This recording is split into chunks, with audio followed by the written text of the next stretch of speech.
Good day, everybody.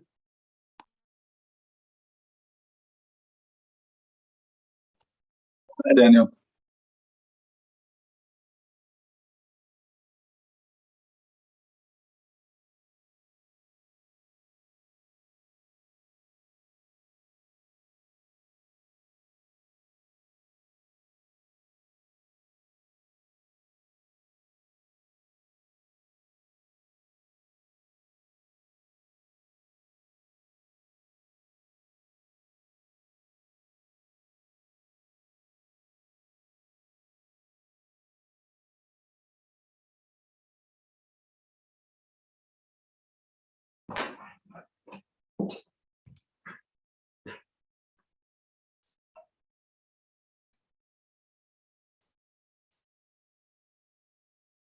Hello, can you hear me?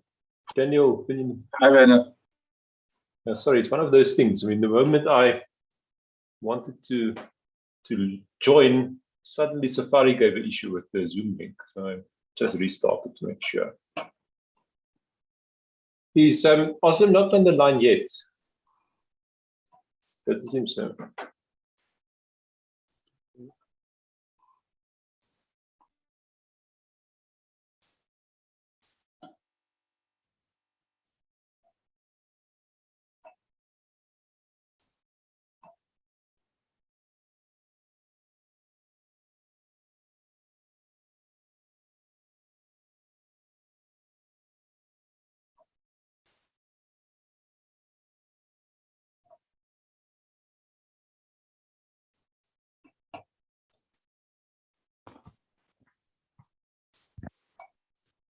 Hi, Özlem, can you hear me? Hi, Werner. How are you?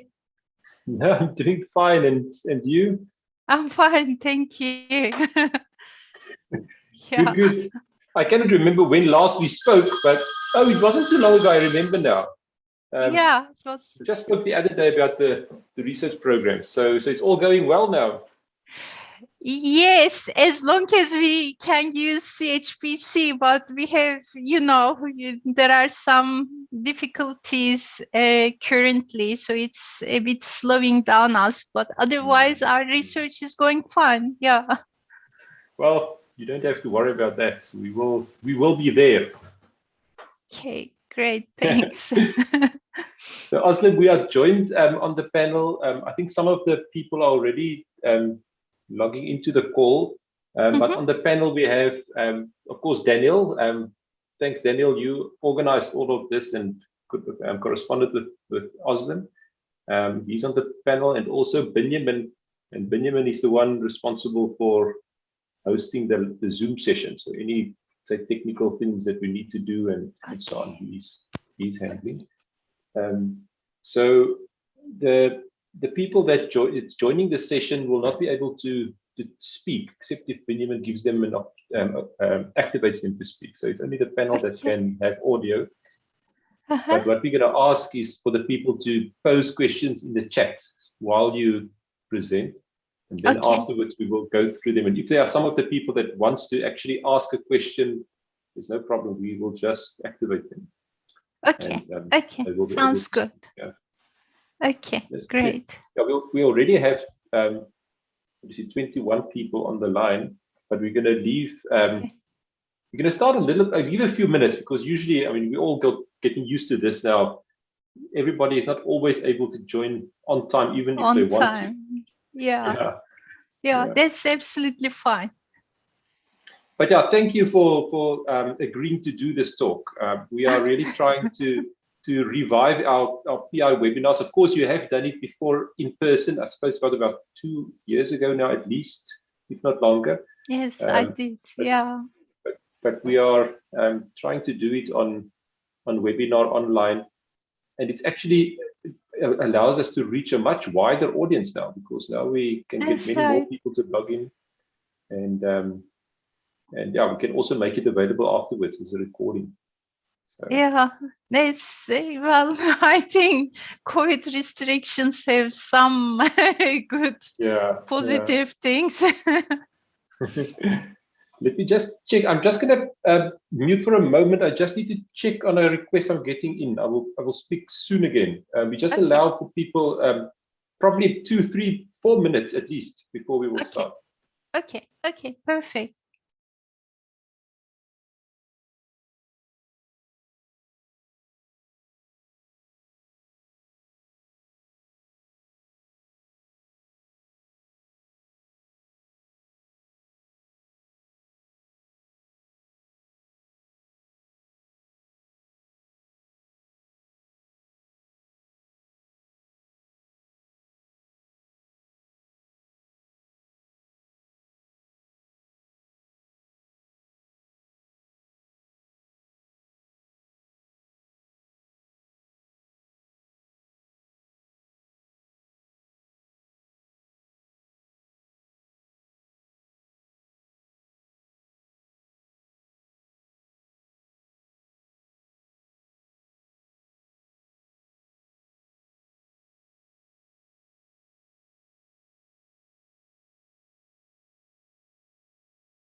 Thank you to the people that have already signed up. We will just hang on a little bit. I know of some people that are still connecting or struggling to connect. I think we will wait until at least 5 past before we will start. Then we can be sure that most people will be on board. Okay, thanks.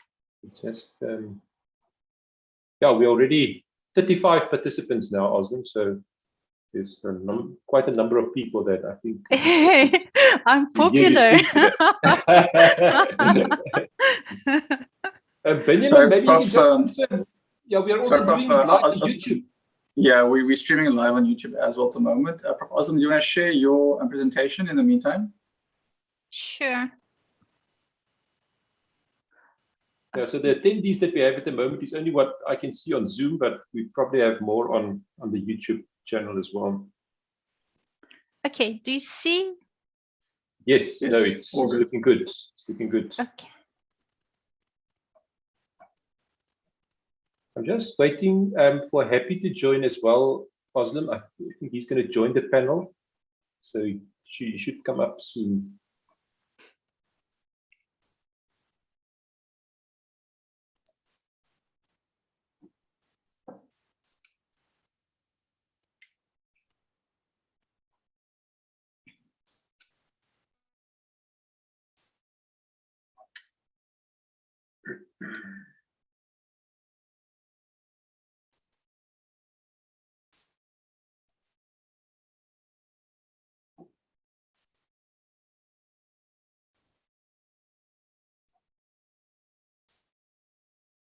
So to those of you that have joined recently, we will start at 5 past.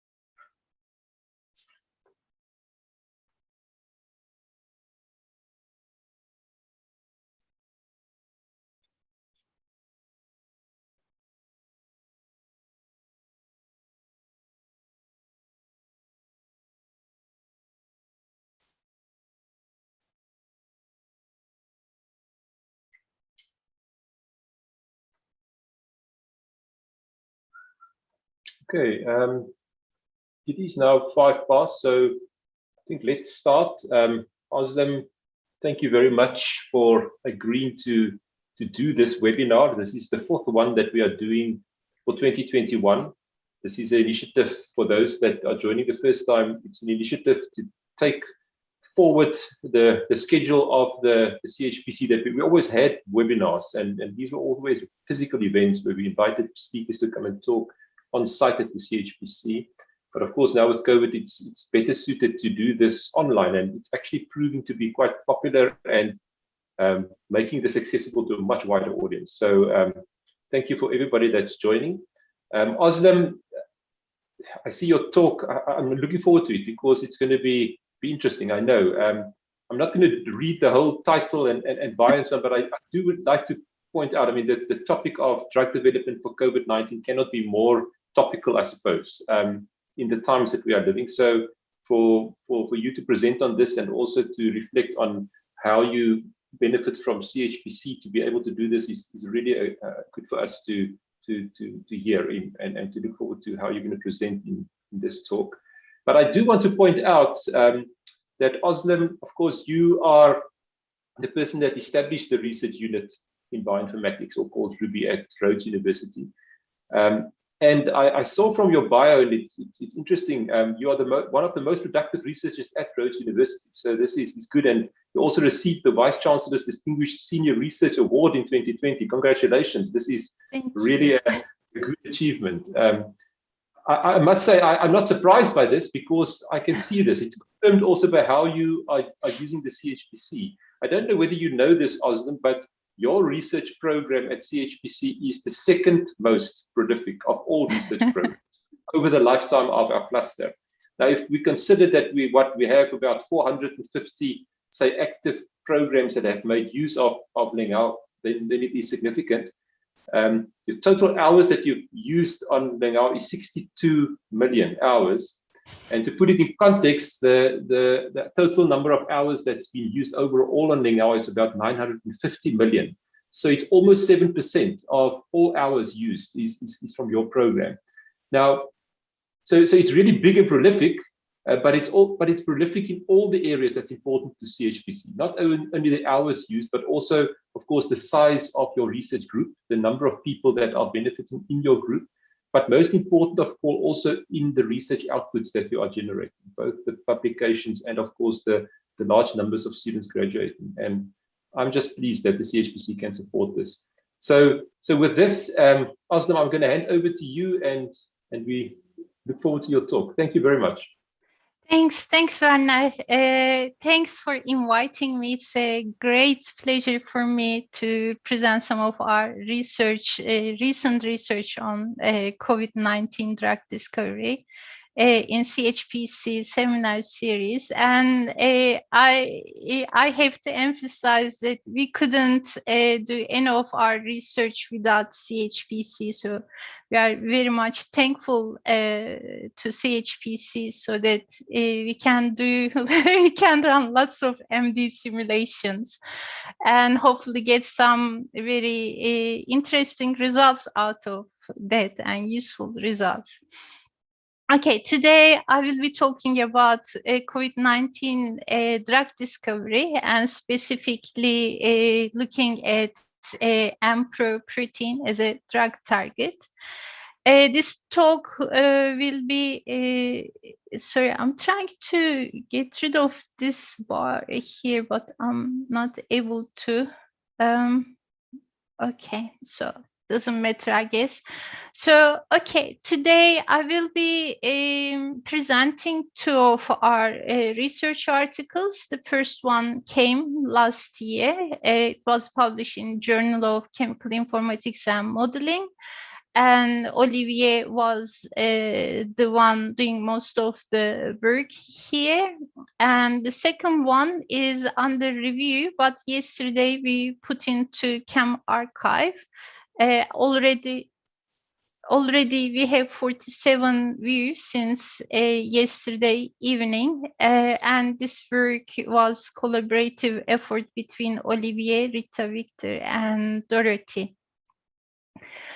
Ironically, up until 2 years ago, I used to teach in some of my classes, talk about severe acute respiratory syndrome and teach how it was applied to the computational drug discovery.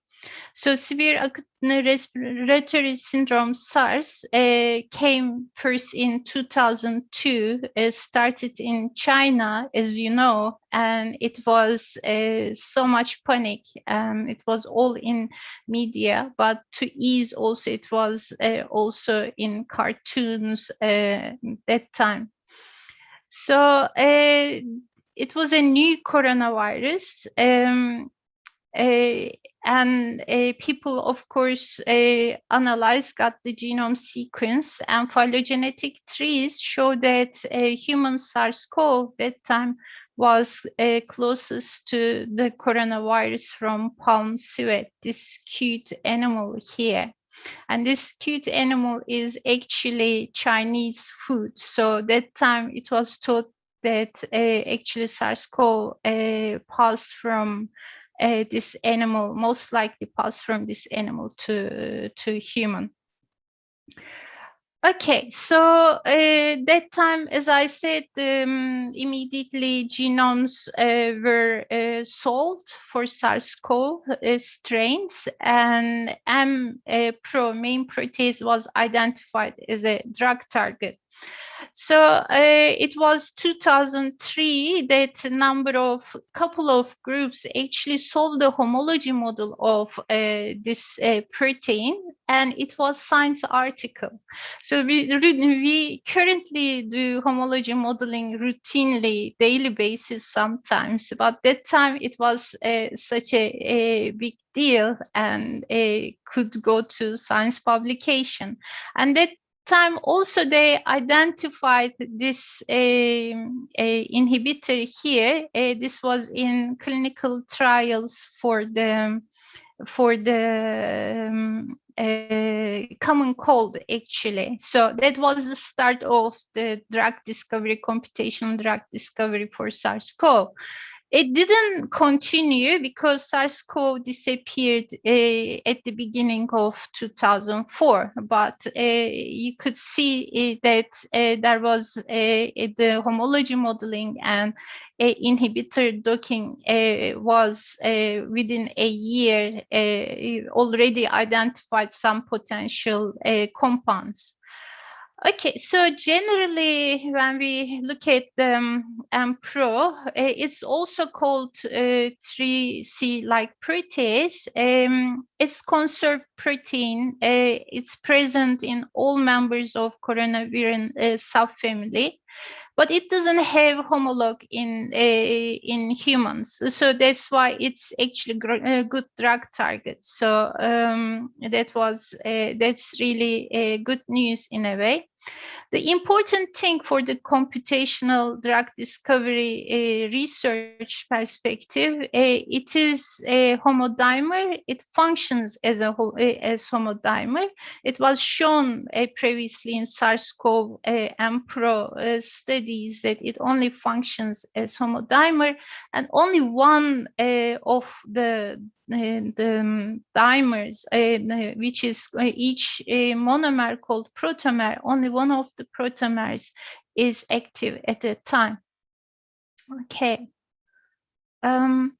Okay, so it has three domains. The first domain is shown here in red. The second domain is purple here, and this is the third domain in yellow.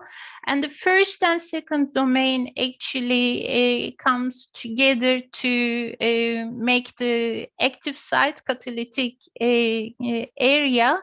And two important catalytic residues are histidine 41 and cysteine 145. One comes from domain 1, the other one comes from domain 2. And then we have domain 3, which is linked with the linker region, and that linker region seems also is important in the regulation of the activity. Okay, and then we have here end finger region, okay, And that is actually N finger from one protomer interact with the domain 2 of the other protomer and vice versa. And that basically makes the dimer stability. So anything happens in this N finger would affect the dimer stability.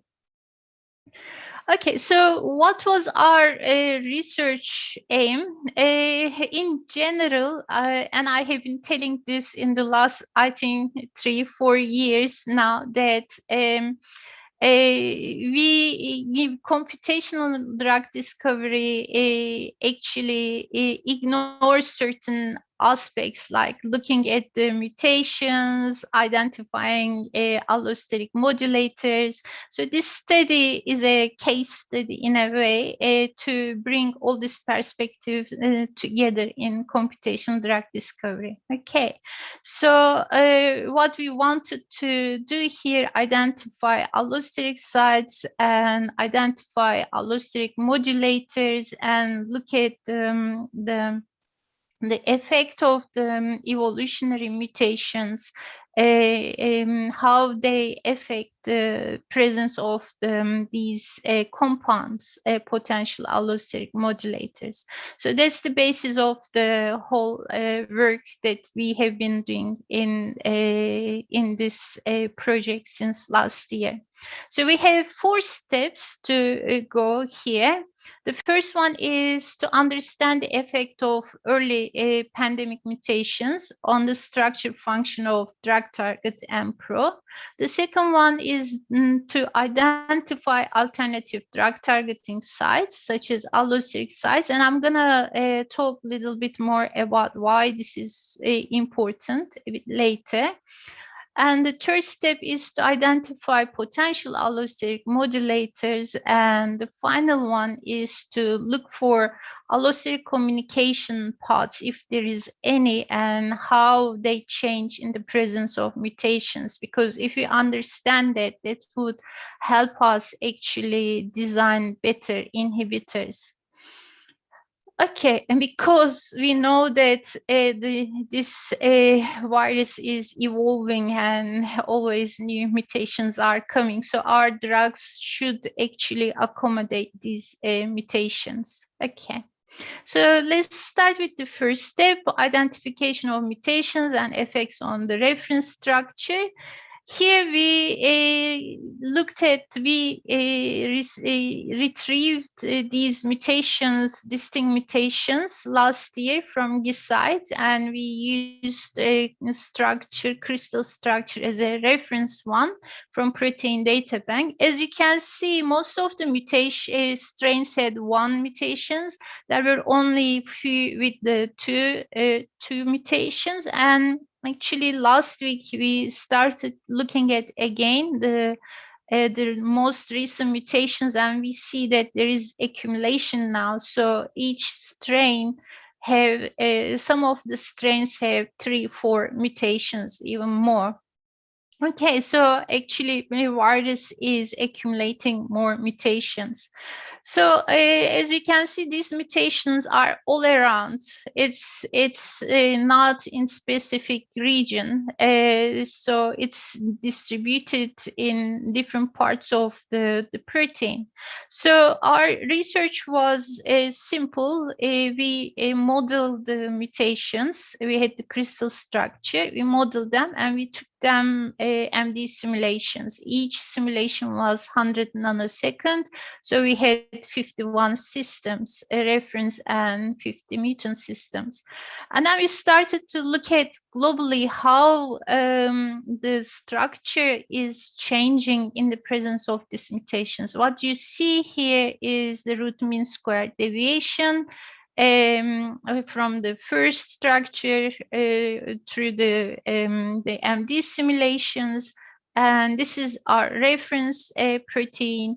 And what we see here, this is the Weiland presentation of root mean square values. Basically, this shows us if the protein is visiting more than one conformation. And as you can see, some of the mutations didn't affect the conformation of the protein, but some of them made the protein have at least two distinct conformation, and perhaps more. And these mutations are all around, but what I would like to talk about this one, this will be keep coming, and we identified M17 as very important residue actually. Okay, then we zoomed into each of these structures to see where these deviations are coming, structural divergence is coming, and we realized that these are basically domain 1 and domain 3 regions. They are moving, okay, so, and causing different conformations. We also looked at M finger, how it changes in the presence of the mutations, even though some of the mutations are in different parts of the protein. They are affecting the finger. As you can see, it has, and this is 2 protomers. It is very important to look at blue is one protomer and orange is the other protomer. It's very important to look at the protein as a dimer because it's functional as dimer, but early enough we realized that actually these protomers, each protomer is different, behaving differently, so it's not symmetric. Okay, and some of them had symmetric behavior, as you can see here, and some of them, this is the extreme case, and it is again M17I asymmetrically. Okay, so if you look at zoom into M17I mutation and compare to reference structure, we could see roughly 13.5 angstrom deviation in certain point of the MD simulation. So it is quite a bit of showing quite a bit of deviation. And I just would like to emphasize that this is actually in M finger area, and M finger is important for dimerization, and the protein is functional when it's dimer. Okay, so we also wanted to look at how the protomer distances interprotomer distances are changing, if protomers are moving from each other, and we for that we looked at center of mass distance over the MD simulations, and this is the reference, and you can see that in some of the strains the behavior was totally different. And that was again due to between domain 1 and sorry, in this case actually we saw the greatest distance is between domain 3, between 2 protomers. Okay, so deviation was there, but we also wanted to see if it is like rotating between the protomers and not only doing this kind of movement. So that's why we looked at interdomain angles. Okay, so we saw that in certain cases there is a really drastic difference between there is drastic changes actually between interdomain angles compared to the others. So even one, and this is, please remember that we are looking at protein systems 1 and in few cases 2 mutations. So 1 mutation is affecting the whole system quite drastically in certain cases. And this is just the example when you zoom in how the deviations are. This is the interdomain angle differences. This is like a main protease, and you look at this It's 175, for instance, but in some cases it's much smaller. Okay, so there is quite a bit of difference. We also calculated, I am going to talk about dynamic residue network analysis and its metrics, importance of how we use those metrics. But one of these metrics is between centrality, and it actually gives information to us about functionally important residues, and we identified a number of them as key residues functionally important in the communication, and one of them was again 17, but I will revisit this term and talk about more in the last part of the talk. Okay, then the second part, now we saw that these mutations were affecting the protein.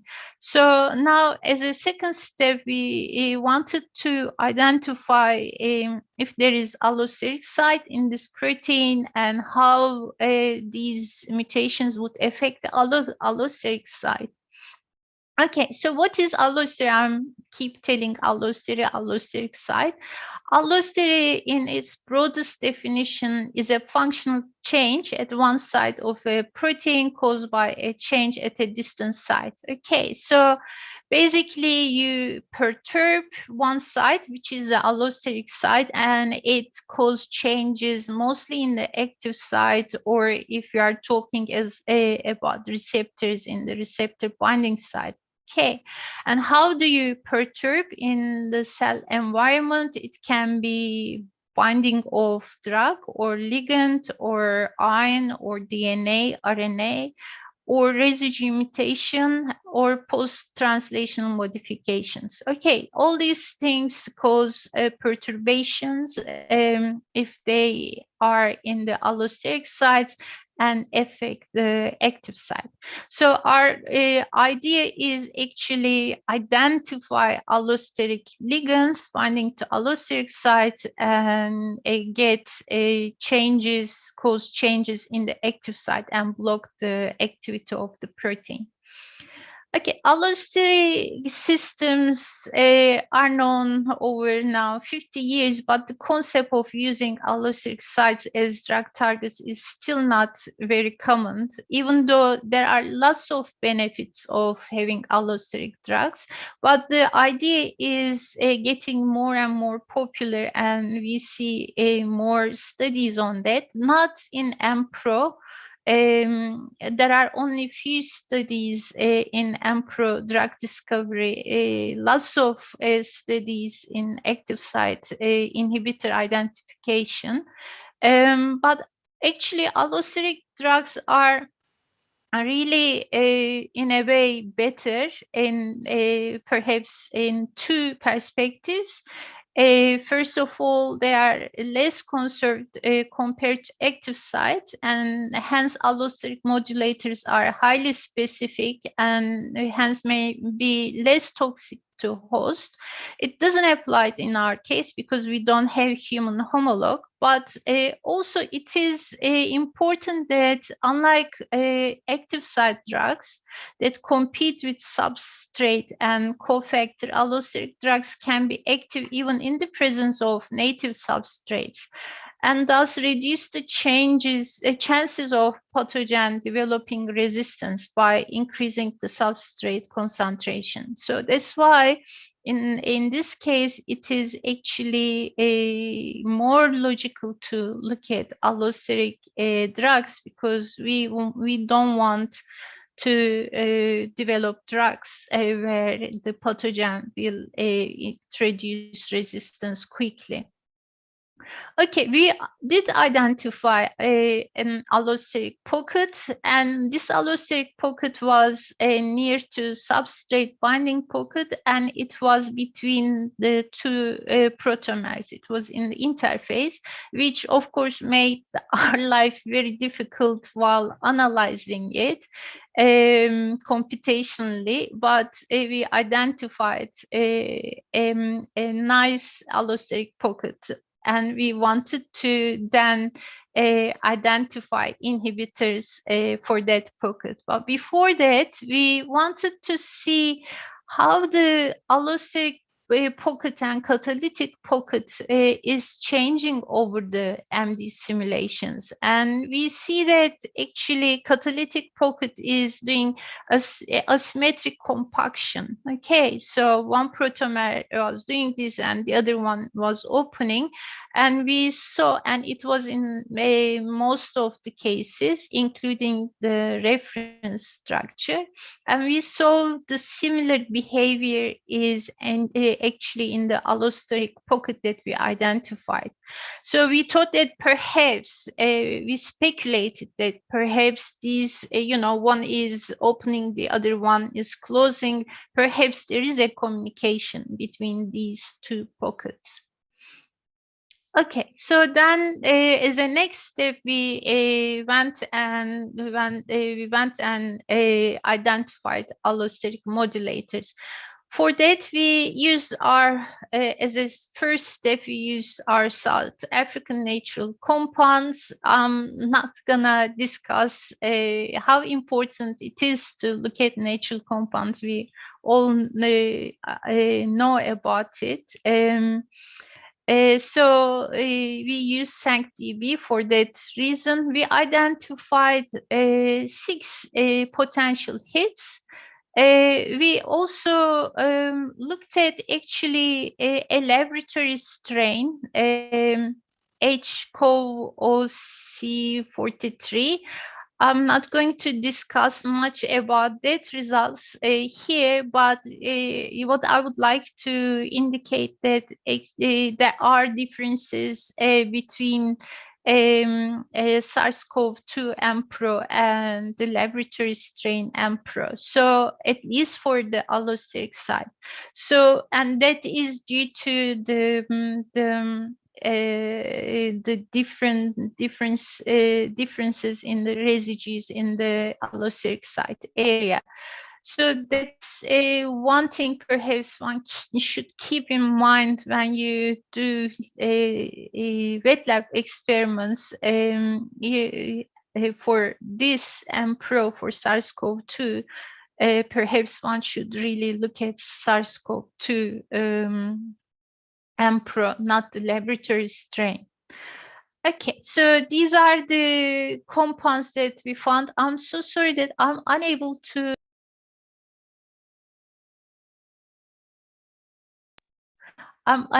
get rid of this bar here. Okay, so these are the compounds that we found, identified as a potential allosteric. They are all small compounds fitting to the allosteric pocket, and we think that this can be a good start point to develop allosteric modulators for that pocket. Okay, and then of course what we did, we wanted to look at how these compounds are behaving in the presence of the mutations. So and that's what you are seeing here. MD simulation. We did 100 nanosecond MD simulations for the reference protein and the lab strain Mpro.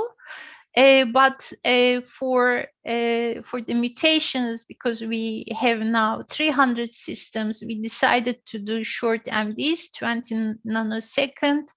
And then take the last 10 nanosecond and present as the ligands as Weiland plots to see the stability of the ligand in the protein. Okay, so what we see was quite interesting.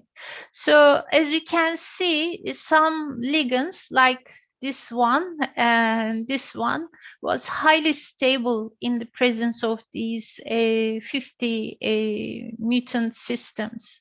Okay, but some compounds like this one was showing quite flexibility. It was like moving a lot. None of them left the pocket, because I think the MD simulations are very short, but it gave us an idea about the stability in the system. So as a next step, what we did, by just looking at by eye, we selected which ones, in which systems these ligands were showing stability, a uniform unimodal distribution. Okay, we selected them and put into table just to see how many actually ligands would, or how many mutant proteins would accommodate these 6 ligands. And we see that only 3 of them, 3 mutant systems, could accommodate these 6 ligands. So this actually shows us, and this is actually forgotten in computational drug discovery, but shows us how important it is when you are designing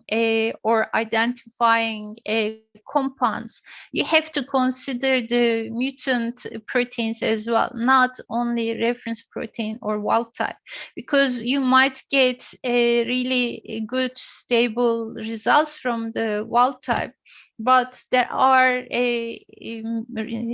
evolutionary mutations for this case, or resistant mutations for other pathogens, and they cause very quickly the dislocation of the drug. So one needs to consider these aspects. Okay, so now we have like 314 system. We have the wild type system, we have the laboratory system, but I'm not gonna talk about the lab system. So wild type Mpro with 6 ligands, and we have 300 mutants 50 mutants times 6 ligands, 300 systems, protein ligand systems. So 306.7 with the APO. Okay, so how do we analyze such a huge data, and how we can look at the mutation effect in the absence and presence of ligands? So this brings us to the concept of, and I will do it in the bracket. Now I will explain you a concept that we developed and have been applying to different projects, and that is the dynamic residue network analysis. I'll move this to here perhaps. Okay, so in 2017, actually, we came with this protocol with the idea how to look at the missense mutations, how to analyze. And we gathered some existing approaches together, and then we said, okay, after molecular dynamics, actually one should do something further, because you don't see in residue level what's going on with molecular dynamics so well, you can't solve it. So we proposed dynamic residue network analysis. So that was published in this article in 2017. So, and we also established a tool for dynamic residue networks to look at intraprotein communication. Okay, so what is a dynamic residue network, DRN? It's actually residue interaction networks were known before we proposed DRN. and it just looks at the residue interactions and how residues link to each other, how they communicate, but it was over single conformation. And we found we found that this is really not very good way of looking at it. The results are not consistent depending on what structure you are using, what minimization you are doing. So we carried this over MD simulations and called it DRN. Okay. So now what do you do in a residue network analysis? You try to identify central residues in the protein network. Okay, the term is centrality for that. And this whole idea is actually coming from social sciences. Okay, so if we look at the social science, there is this famous concept of 6 degrees of separation, and the idea that people who seem very unlike one another may be connected by a chain of 6 or fewer mutual acquaintances. Okay, so that's basically what we are transferring in the proteins as well. So we are looking at how these residues are connected. But this, if we continue looking at from social sciences and social media, you might know the 6 degrees of Kevin Bacon game. So the idea is here, the goal of the game is to connect any actor to Kevin Bacon through co-stars in movies in as few steps as possible. Okay, so that's really important, as few steps as possible. Okay, so let's say Tom Cruise is directly connected to Kevin Bacon, but on the other hand, Cameron Diaz not. She never played in a movie with him, but she had movie with Tom Cruise. Okay, so that's the idea. Let's transfer it to the proteins. So how we can apply, let's say he is the active site or interface, and each of these people are the residues. Okay, so what we do is basically, and what is missing in this game, of course, the connection between the people. That's not indicated, but in proteins, we also look at the connection between the residues, which is replacement of people. Okay, so what happens now? We have, let's say, such a communication network between the residues, and this is, let's say, the protein interface. What happens if we have mutation here in one of the residues? That mutation might cause the loss of the interaction between these two residues. Okay, so then it means that the whole network changes. So what happens if there is, let's say, allosteric site here and ligand binds, and ligand binding might perturb this residue and might lead then extra interaction with the other residues. So this is basically what we are doing by using DRN, looking at how the protein in the reference protein, the interactions are, and how they are changing in the presence of mutations or ligand binding or both. So now there are different centrality measures that you can look at it. In this study, we looked at 5 of them between centrality, closeness, degree, eigencentrality, cut centrality.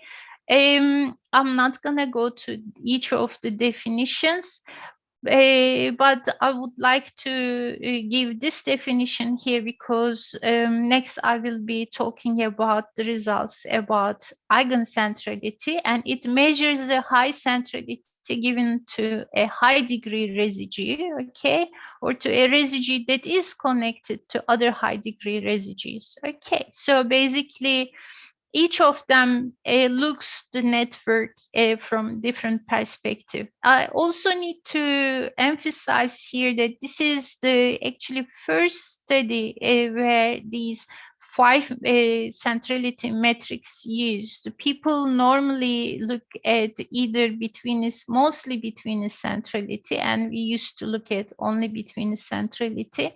But this is the first study where we put all the centrality results together and see how they link and support each other. Okay, so all these centrality metrics actually, the scripts are available via MDM Task Web.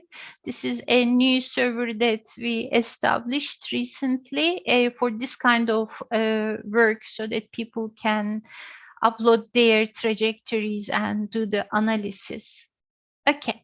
So now we know all about network analysis. So what we did here, we looked at the top 5% highly important centrality nodes, and we call them hub residues.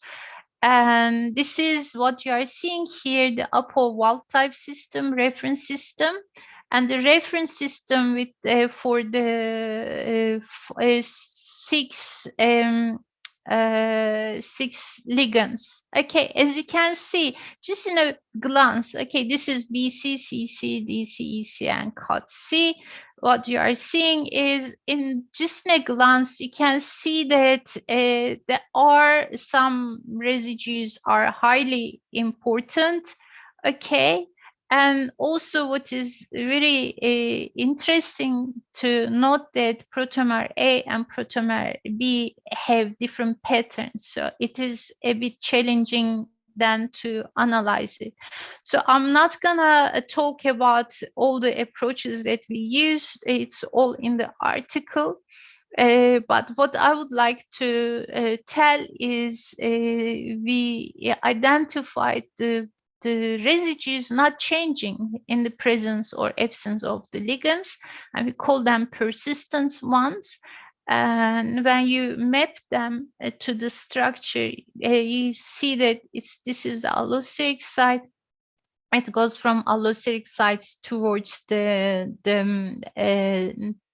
active site. Okay, it's not a continuous path, but these are the persistent residues not changing in the presence or absence of the ligand.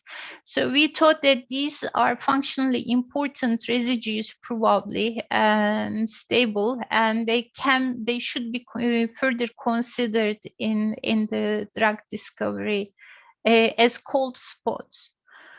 Okay, so we also then we started to get very excited. Actually, what we are seeing here is we looked at the commonly appearing residues in the presence of all these ligands. Okay. And this gave us a kind of allosteric communication path. This is from EC hubs. Okay, we are looking here, EC hubs, not the other hubs. And you can see that there is a kind of path from ligand to the active site. Okay, and this path we identified from commonly appearing residues in the ligand, all the 6 ligands binding. Okay, so then what we did is we went and looked at the mutant systems. Okay, so with the same idea, now we have the wild type. And what I'm doing here, I'm showing you the least stable ligand comparing to most stable ligand in the presence of mutations. Okay, what we have here is the wild type. Okay, wild type hubs, centrality nodes identified with the EC metric.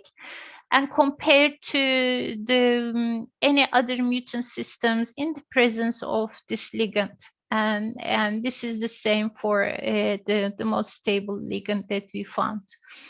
And as you can see again, there are certain residues staying the same, and these are the persistent hubs that we introduced this term, and there are a number of them, and we think that they are functionally important.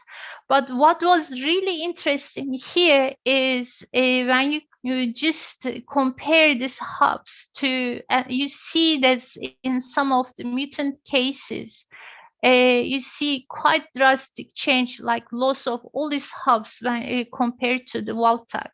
And we wanted to see what's going on here. Okay. And there were many of them actually in the presence of this ligand. You can see a quite number of them, and they are labeled with the red squared, some of them. Okay. And when you compare to the stable ligand, and that scenario loss of the hubs were much less. We only could find 4 cases where there is a sort of loss in certain bits of the communication hubs. Okay, so when we map this to the structure, what we saw is this is the wild type. Okay, so what you are seeing here is the ligand, and this is the active site. There is a beautiful communication path going from ligand to the active site, and this is actually sandwiched between 2 domains, domain 1 and domain 2. And then there is a mutation introduced. What's happening in the presence of mutation, that communication is getting lost. So basically that's why ligand is, we think ligand wouldn't be a allosteric, potential allosteric modulator wouldn't be effective in the presence of this mutation, for instance. And this is, I'm giving here 2 examples. One from, this is from ligand SANG302, okay, reference versus the mutant system. And here the SANG468 reference protein, again, we see similar communication path. In fact, this is much stronger. There are more hubs involved here. And again, in the presence of the mutation, this is the communication is lost. Okay, so this is a highly original, actually, it is very novel. It's the first time done and shown as far as we know in the literature, and it shows us quite nicely, actually, how the allosteric behavior changes in the presence of the mutations. Okay, in conclusion, I'm a bit late, apologies. I will not summarize each of the results that I talked to, but I would like to give a general conclusion here. We basically show that the metrics, DRM metrics, can be very useful to analyze a number of things, the mutation effects, ligand effects, and how the allosteric signal changes. And we are hoping that people will be using our MDM task web server or the scripts provided in the web server. And yeah, we'll disseminate. Thank you very much. Before thanking and finalizing, I have to, yes, Werner was saying how many million CPU we have been using for this study. We use roughly roughly 3 million CPUs for the second part of the mutation analysis and 270,000 CPU hours for the first part of the work. So with that, I would like to thank our funders and of course CHPC. Okay, thank you. Thank you very much, Özlem. Wow, I must say this is a lot of work, and I can understand why you need the hours. I do not claim to understand all the details, of course, of what you present, but I can appreciate that this needs very focused work, and also dealing, I suppose, with a number of different students working on different aspects of this project is quite demanding. Me too. I had to work as well. that goes without saying. Yes, the floor is now open for some questions. I don't see any questions posed in the chat. Maybe just to remind the attendees, they can either pose a question in the chat, or if you want to speak, you can just put up your hand, and Benjamin will give you will unmute you and you can talk. I'm happy. I see you also joined the panel. Thank you. And I think you listened to most of the talk, so you are also most welcome to comment if you want. I have a few questions, but Happy, I don't know whether you want to comment maybe first. Yeah. No, thank you, Werner. And my apology, Prof. I joined a little bit late. I realized that, since working from home and everything is virtual, they think that we can split ourselves. I found myself having to sit in 2 meetings at the same time. So, but I think the bulk of the part of the presentation I managed to get, and it's really very exciting work that you are doing. We are pleased to see that CHPC is connected with this type of work, and we really appreciate your pushing the boundaries on HPC. And don't worry about the number of CPU hours that you are putting. For this, we can put some more. I think Werner has already told you, we are in a process of getting additional computational facilities, and we'd like to see this work being really being supported. So I'm we would be the first one using probably. Yeah, I'm really pleased to see this happening, and I'm very glad that you are finding value out of using CHPC. And I can see also, even with the attendance here, we've got people from Botswana, so it's from all over SADC who attended this session, and this was an exciting and very good presentation. Thank you very much, Prof. Thank you. Thank you. Thanks, Happy. I see, Benjamin, I see there's a hand up from Edward Ntimgasu. Maybe we can give Edward an opportunity to speak before I continue. Edward, you are live. You can comment or pose a question when you are ready. Thank you very much. I'm grateful. I was so happy to join. I joined 30 minutes late, but I was able to follow. A recent work I was doing in a similar direction was related to malaria and then mutations in the dihydrofolate reductase. And we were also looking for some inhibitors. In fact, I'm inspired greatly. We are currently also working on some allosteric inhibitors for the main protease, as she did.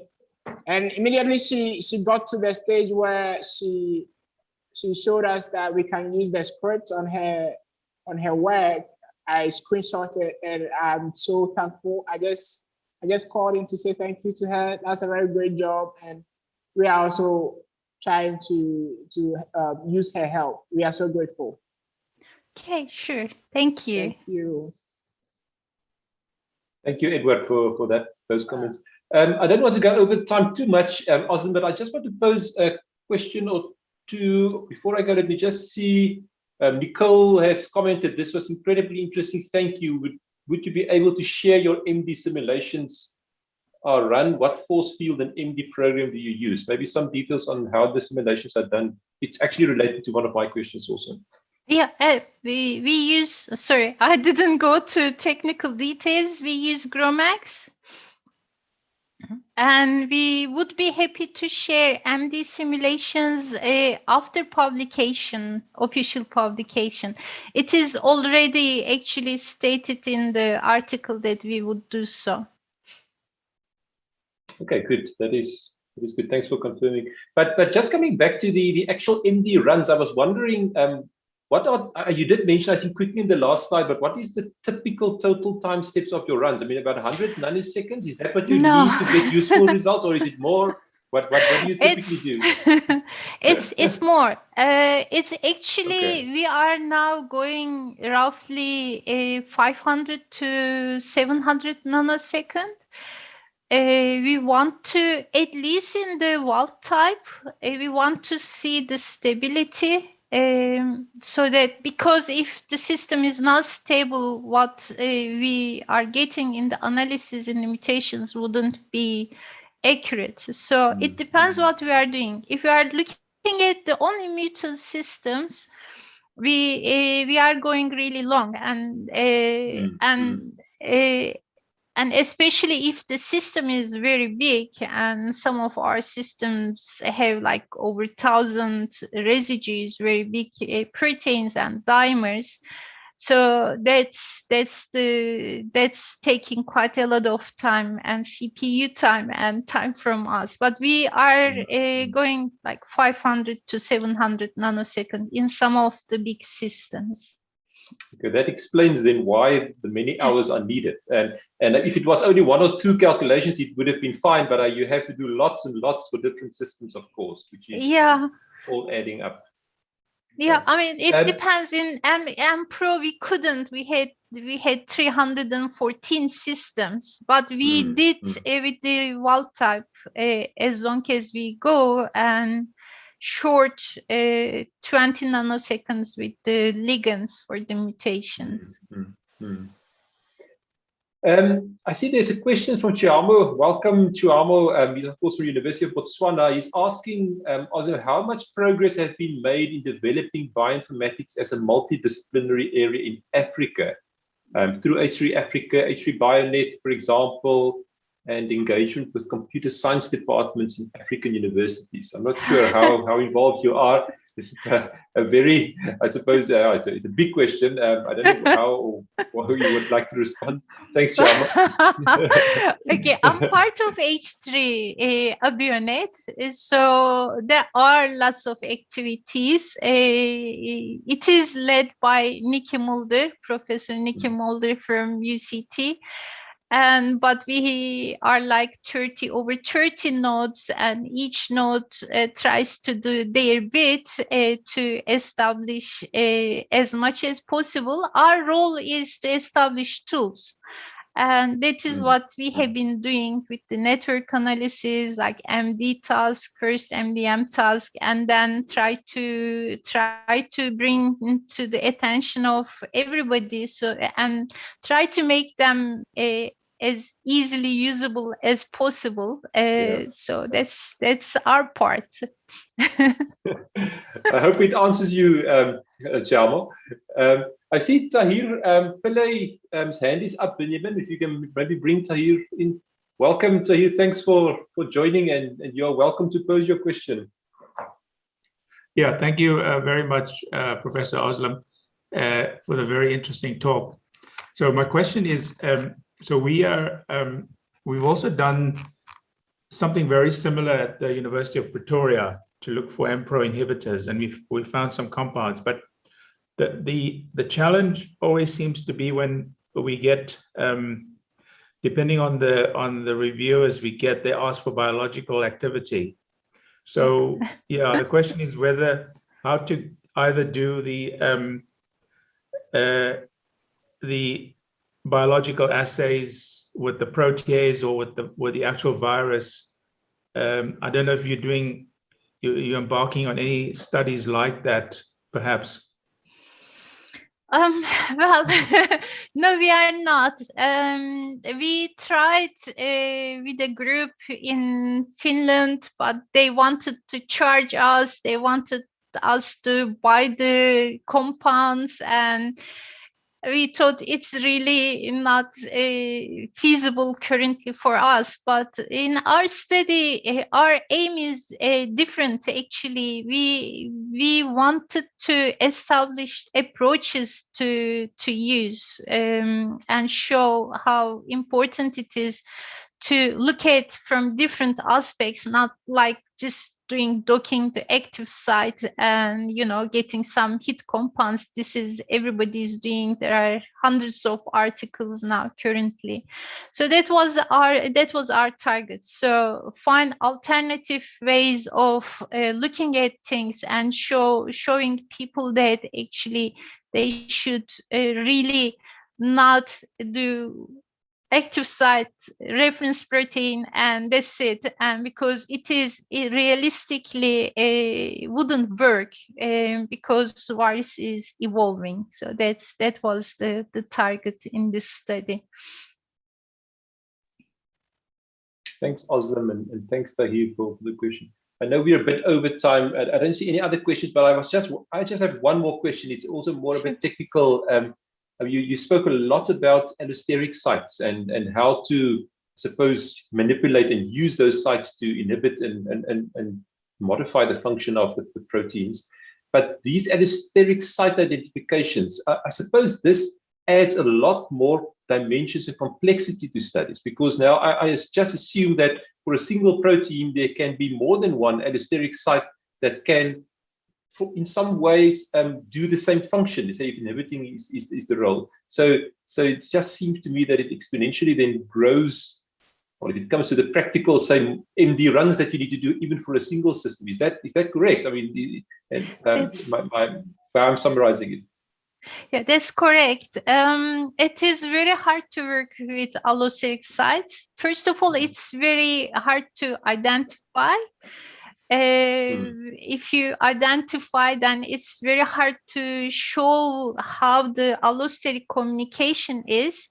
That's why we are very excited with this study, actually, because I think this is one of the unique studies showing how the allosteric communication has been done using our DRN approach. And yes, there can be number of allosteric sites, and ideally, when you identify them computationally, when you identify the allosteric modulators, then next step should be the wet lab experiments. Yeah. The challenges are probably then even more incremental. I mean, and exponential. Yeah. But thank you, Özlem. I don't see any more questions. I think we are a bit over time, so we can end it there. Maybe just to the audience, there is a feedback poll that popped up. Please fill it out if you have not answered. Only 5 quick questions to help us evaluate also our hosting of the webinar. But Özlem, thank you very much. From the CHPC side, we are really looking forward to support this work, because we love reporting these successes also to our funder, the DSI, and this is the whole purpose, is to enable researchers, and you are a perfect example of this. So thank you very much for making the time and preparing the talk. Thank you. Thanks for inviting me. It's always a pleasure to talk to you and present to CHPC. Thank you, Özlem, and thank you to the audience. And we can then end it there.